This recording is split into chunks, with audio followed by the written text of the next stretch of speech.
Hi guys, and welcome to my review of the SeeAudio Yume Midnight Edition. This is the collaboration that SeeAudio did with Crinacle, and basically it's a retuned Yume, following more of Crinacle's preferred tuning um, protocol. Let's put it that way, and it is also an attempt. And a successful one to correct some of the flaws that the original Yume had, and yeah, that's basically it. Anyway, just a quick run through the box. Typical SeeAudio presentation. Sleeve. Inside of the sleeve we have this this box. Oh my god, why doesn't? Oh, okay, there we go. Okay, box, some paperwork. Over here it brings a carrying case, which is the usual one from SeeAudio. Pretty decent, nice hard shell. As you can see, obviously the IMs came over there. The cable is a cable which reminds me a lot of some of the more budget cables that you can find from XINHS. Not a bad thing, mind you. It's pretty decent. Yeah, I mean the quality is there. I'm guessing for the price a little bit better could have been done, but anyway, that's not an issue. Enough tips, all silicone based, and yeah, that's basically it. I mean, more than enough accessories, more than sufficient to satisfy the needs of most. And in my case in particular, the only thing I actually did change was the cable. I used the stock tips because they work perfectly. I've got nothing to point there. Anyway, let me just get this out of the way here. Okay, as for the IEMs themselves, well, before I carry on, I got the Yume Midnight as most of my other stuff. I got it from Hi-Fi Go. And when it's not Hi-Fi Go, it's a store on AliExpress called Angel Ears. But the Midnight, I got it from Hi-Fi Go. In terms of what I used to test it with, I used my Topping DX3 Pro as a fixed desktop, and then I used my hip deck, my recently acquired Megatron. I mean, and this thing actually is been a very pleasant surprise, let me tell you. I'm really quite stoked with this. So Megatron, hip deck. This needs no introduction. And then my Topping NX7, and I used it, and I've been using it in a little bit of an unusual configuration, which is when I want to listen to it Bluetooth, I hook it up to my Qdelix 5K and use that as the DAC and a Bluetooth connection. And when I'm more in the mood to actually connect it up hardwire to my phone, I use it with an Abigail. So my Abigail becomes my DAC, and wow, let me tell you something. Let me tell you really something. If you do have an NX7 and if you do have an Abigail, laying around, do give it a try. You're going to be quite surprised by how engaging the sound can be. Anyway, this is the power sources, let's put it to you that way, that I used. My phone was the supplier of the music, let's put it that way. In terms of the earphones themselves, well, typical SeeAudio craftsmanship. Let me just zoom this in slightly so you guys can see it. Typical SeeAudio craftsmanship. It's a resin shell of sorts. Fit is, for me, flawless, perfect. It fits really nicely. The one thing that I do want to call your attention to is, depending on what tip you will use, it will, well, obviously go or insert itself deeper or shallower into your ear canal, and the actual earphone will stick out more or less. If you use, for example, Tanstrom EPBs, or if you use the new Moondrop tips, they will actually make the IEM sit very flush. At least in my ear, it's very flush. It sits right inside my ear. But I usually use, and I like using the 07s from KB Ear, and the stock tips that they actually bring are exactly the same, as you can see. I mean, these are the KB Ears, and these are the stock SeeAudio Midnight tips that I used. and I just like this tip. It fits very nicely, gives me the isolation I want, the sound that I want. This is my go-to tip, or one of my main go-to tips. It's either this or CP145s, or then in some cases I'll use some JVC spiral dots as well. Anyway, fit is perfect, nothing to be said there. Noise isolation in my case was, as well, perfect. No driver flex, no nothing. It's a 3-driver configuration, as well you might have figured out by now. It's basically the same thing as the original Yume. The difference is apparently they've upgraded the dynamic driver. And yeah, that's basically it. The cable I'm using is a iVIPQ cable. It's a brand very similar to XI-NHS, copper and silver plated. Very nice cable, really nice cable. 2.5 mil. I know you guys will criticize me. Oh, why aren't you using 4.4? Well, because I just like 2.5. Period. And that's it. In terms of the actual IEMs, the only thing I didn't really like, and I thought was maybe just a little bit distasteful. I don't know if that's the correct word, but anyway, one of the pieces has the logo, which is very nice. The other piece has Midnight, which is nothing wrong there. I just feel that the Midnight could have been slightly smaller. That's all. It's a little bit too large. Could have been a little bit smaller. But anyway, that is what it is. It's not offensive. It's not a big deal breaker. It's not this that's going to make the sound be worse or better. So whatever. Talking about what we want to talk, which is the sound. And before I actually start with that, let me just give you a quick breakdown on what I have here in front of me, so that you guys can actually understand what is going on. Anyway, I could have compared it to a number of IEMs, and as usual, I will gladly do so. But I thought, and following to a certain extent my philosophy, I like usually comparing. If it's a dynamic driver, I like comparing it to dynamic drivers. If it's a planar, compare it to planars. If it's a hybrid, a tribrid, I compare it to tribrids. And in this case, I decided to just go a little bit different, in the sense that, yes, I am comparing it to another 2 1+2 hybrids. One is an IEM that needs no introduction, the TriStar C. Oops, sorry, you guys didn't see that. TriStar C, beautiful IEM, and I'll get into that in a little bit more detail just now. The other is an IEM from a relatively new company in terms of selling their products under their own brand. They've been manufacturers for about 10 years now, which is the SeeAudio GD3A. And again, 1+2, and it's an absolute beast of an IEM, and it's my main go-to recommendation under $100 of 1+2 hybrids. It's this. This one has actually got a custom shell, in the sense of its look and finish. Okay, those were 2 that I selected, and the other 2 that I selected were the Moondrop Kato, a single DD, which is the upgrade to the KXXS, and an IEM that I particularly like, and the more I actually get to listen to it, the more I'm becoming fond of it. And the other is the 7Hz Timeless.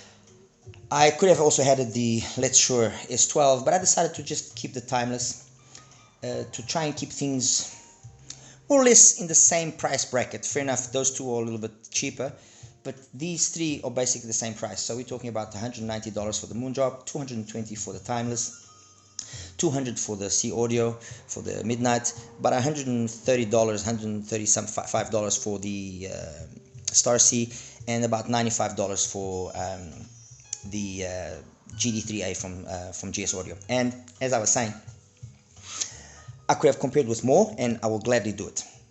On to the sound, and what does this sound like? Simple. If we remember, or if you recall, the original Yume was known for being, let's say, a very neutral sounding IEM, very easy listening IEM, with a very small bass boost. It had a slightly dark treble. It rolled off very early, made it slightly dark. But the main well, not negative, but the main point that everybody was pointing fingers at towards the Yume was its lack of technical capability. So technically it wasn't the most capable IEM, let's put it that way. So Crinacle and SeeAudio, they struck this deal to retune the Yume, and the idea was to make the Yume more technically capable, which I can say that they have achieved that. It's a very big improvement over the original Yume, and make the sound more grown up, more engaging, more satisfying. And again, they've achieved that. So what is the Midnight about? The Midnight is I would call very much a Harmonish 2019 curve kind of tune, with a big emphasis on the sub bass. There's about an 8 to 10 dB boost on the sub bass. And what this translates in terms of sound is it is a bassy set. It's got loads of sub bass, but it's of such exquisite quality that it's so good. It's got really good texture. It's clean, so it's not slow or boring or over nothing. It's really, the bass has been very, very tastefully done. And on the opposite end of the spectrum, the treble has also been tremendously improved, and the extension is perfect. Like I said, it follows the 2019 Harman curve quite well. The extension is perfect. It's squeaky clean, loads of detail, and fine there. And again, please keep in mind always that everything that I'm saying about any one of these IEMs, mind you, is with my musical taste, and as usual, I will post a link to my music library on Spotify, so you guys can see what I like to listen to. And the treble is very good, and only in very few occasions that I find the treble to be a little bit sibilant, a little bit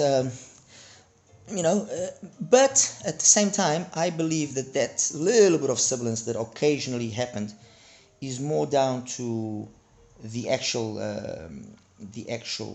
recording than necessarily being an issue that pertains to the actual Midnight itself. So, as I was saying, back, trying to take things in a step-by-step manner. Bass is super nice, sub bass focused, it's rich, it's textured, it's clean. Treble, amazing, good extension, gives loads of airiness. There's a particular song, let me see if I can find here, just give me a second. I think it's this one, yeah. Am I wrong? Yes, this song, Am I Wrong? Formerly written was 6-string theory. You've got to listen to this on the Midnight. It's really, really, really good. It plays it very, very well. That, another song that is also very well played in terms of transmitting that airiness that I'm trying to explain, is, for example, What You're Gonna Do from Frank McComb. Very nice, very, very, very nice. Touch the Star from Soul Persona, another song that also you really get a nice sense of air. It really plays it beautifully. I really have nothing to point as a negative towards. Again, keep in mind the following. What I'm saying about it is based on its price point, and I'm trying to, as much as possible, evaluate it on what it costs and what it performs. It's I don't want to do the mistake that sometimes people do, like for example just recently with the CCA CRA, people were kind of comparing it with megabuck IEMs. Fine, you can, but this is $15, so you have to compare it and you have to evaluate it on the basis of release. The same thing, yeah. This is a $200 IEM which plays very, very well. It has flaws, mind you, it does. its technicalities, although superior to the original one, are still not, in my opinion, on par with what it costs. But you know, what I'm saying is, with my music library, there was very few songs that I could really say, oh no, it's not reproducing it properly. On to the mids, since we've talked about the extremes. The mids are perhaps the place where, you know, it's at times it sounds slightly recessed, and at other times, which is the majority of the time, it's very nice. The mids are very nice, very lush, with excellent tonal balance. The timbre is very good. Vocals are well replayed, especially in my opinion. I find female vocals played better than the male vocals, which is a surprise, because, you know, having such a nice warm bass, you would have expected the male vocals to. And some songs, there was something that wasn't right there. And if you listen to it on its own, you won't pick up on it. But if you compare it with others, especially when you compare it with stuff which is tonally very correct, and this is going to be now an unfair comparison, but you listen to it like I did, and you pick up an Oxygen, and or you pick up a Soft Ears Volume, which I just as well reviewed. Okay, fine, I can see. On its own, you might not pick up on that deficiency, let's put it that way. Anyway, the mids are perhaps the area that is slightly down as compared to the bass and the treble. On to the technicality side of it. Soundstage for the price is average, in my opinion. The width is okay, the height not so much. Imaging as well is okay for the price. But, for example, and just to put this into a little bit of a context, the technicalities of the Midnight, in my opinion, are on par with the technicalities of the GD3A, which costs $95. You know, so, okay, so a $95 earphone has technicalities which are of the same level, and in some aspects even superior to the Midnight. Interesting point. And I'm not even going to talk about the technicalities of these other three for now. I'll mention that now in a second. Tonal balance and timbre, like I said, it's pretty good. It's decent. Detail retrieval as well is pretty decent. It's good. So there's, overall, it's a nice IM. It's smooth. It's easy to listen.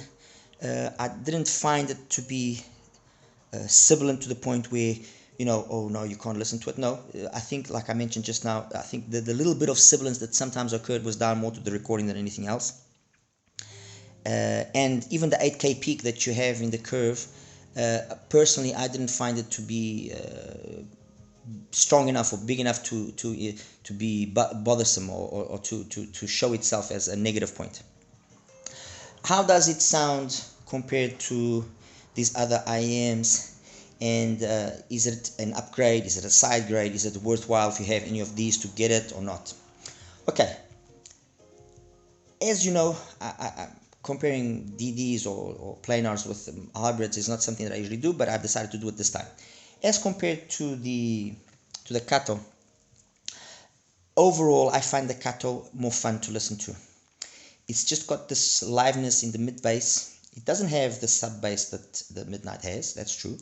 But the liveliness that it has in the mid bass makes it very engaging and very satisfying.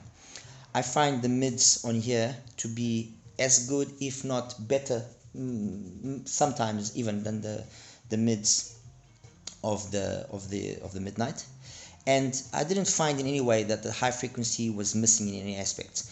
In terms of the technicalities, I found the technicalities of the Kato to be slightly superior overall to the technicalities of the Midnight. Soundstage definitely better. Imaging, okay, about the same. And detailed retrieval is better as well. Tonally, how is it correct tonally? Yes, it is. Again, on certain songs it can sound a little bit cold, and maybe detract a little bit away from the reality. But it's a very nice. The Kato is one of those IMs that the more I've listened to it, the more I really start kind of, well, maybe it's brain burn, but the more I start getting into the magic of it. And if anything, the only thing that I really have a pity is that I wasn't able to actually listen to the KXXS, because some people, some of the more veteran reviewers or people that have the KXXS mentioned that this is basically just the KXXX, just a little bit polished up, not much of a difference. I don't know. I didn't listen to the KXXS, so I don't know. What I do know is that I do like the Aria, and I found this to be a very grown-up Aria. And I found the Aria to be the reference sub $100 single DD to go for. The Aria, the T3 Plus from Tenai is also a very good IM, worthwhile considering, and the Duno Titan S as well. All of them with slightly different, presentations, but all worthwhile, definitely. So, is it an upgrade? Is it a side grade? I would say it's more of a side grade. If you have the Kato, I don't think it's worthwhile buying the Midnight. If you don't have the Kato, you can buy the Midnight with the assurance that you will have an IM that can do a lot of the things that the Kato can do and will satisfy you. Maybe, like I said, maybe with some music genres this will be a little bit more engaging. Maybe, for example, if you like listening to rock, you'll prefer to listen to rock in the Kato as opposed to the Midnight. What about the Timeless? Well, the Timeless has gathered a reputation and a following that speaks for itself. I'm a big fan. Like I said, I could have actually used and added the S12 onto this equation as well. Between the S12 and the Timeless, I mean, it's honestly, it's just down to the price. Some people complain about the fit of the Timeless, that it doesn't fit so good, blah, blah, blah. Okay, fine, potato. I respect that. Personally, I have no issues whatsoever. It fits perfectly. Isolation is not the best, but fits perfectly. And above all, the sound of the Timeless is the thing that has from day one really engaged me and captivated me. Technically, I think it's a superior IM to the Midnight. Soundstage, detailed retrieval, all of that. Bass, ultimate sub bass, yes, not as good as, or not as good. Sorry, let me rephrase that. Not maybe as noticeable as on the Midnight, but that is down to the fact that there's more mid bass here than there is there as well. Overall, the bass signature, I like the bass signature here more. Mids are amazing as well. Nothing really to be said. A little bit forward sometimes on female voices. Male voices are perfect. Again, is it a worthwhile? Is it something that you can? Is it an up? No. If you have this, don't worry about the Midnight. You can stay with the 7 Hertz and you won't be disappointed. If you want something as the side grade, fine, perfect. Okay, on to this side now, the right side, and I'll start with the GS Audio, the GD3A first. Why? Well, firstly because it's, like I said, my go-to reference under the $100 bracket. I find this IM to be hitting way above its price bracket. It's a kind of a warm, neutralish signature. Warmish signature. It's really good. It is really, really, really good. It's if anything, or if I really want to falter it at anything, is that sometimes it can be a little bit light on the male voices, and can be a little bit too analytical. Okay.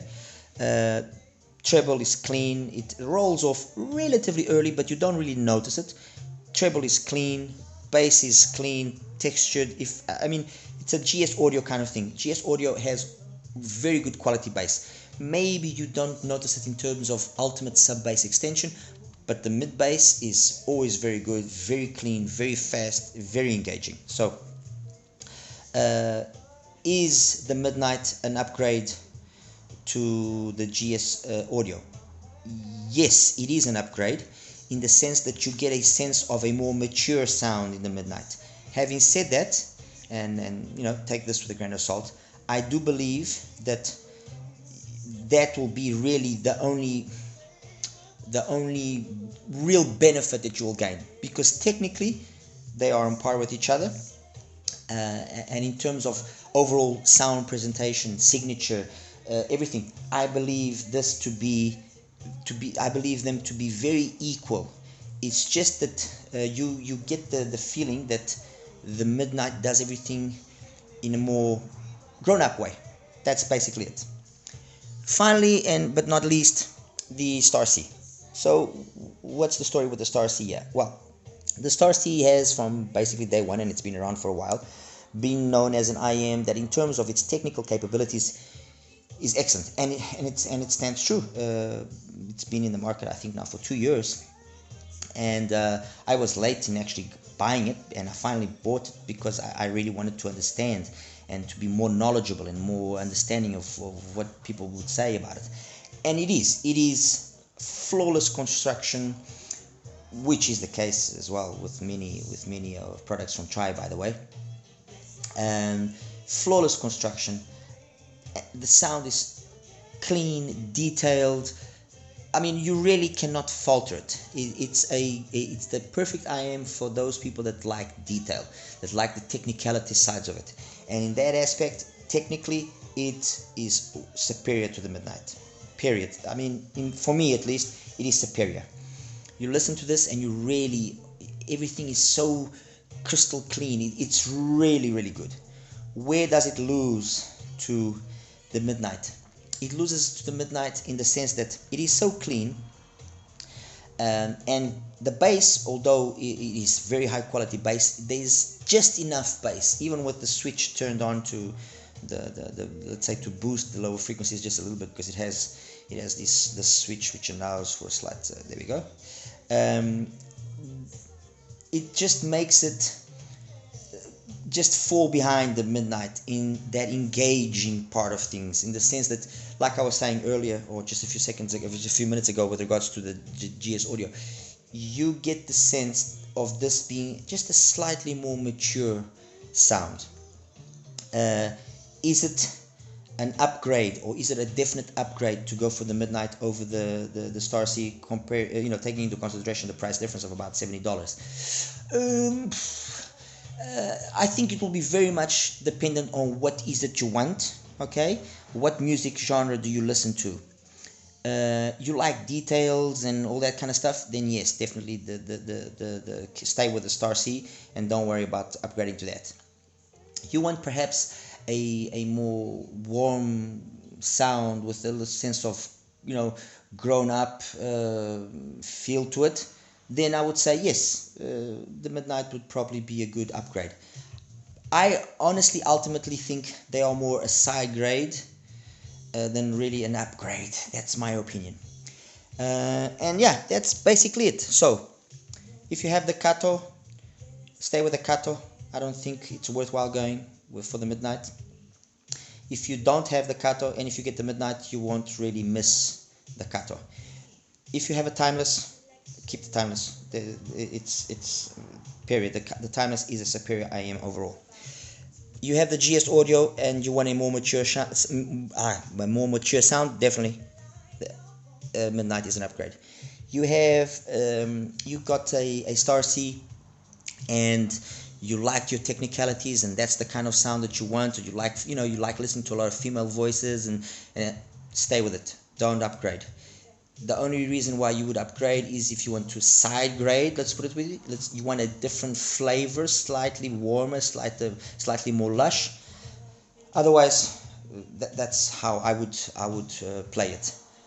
In conclusion, I mean, SeeAudio Midnight, a definite improvement over the original Yume.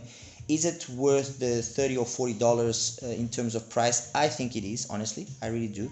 I think this is a superior IM.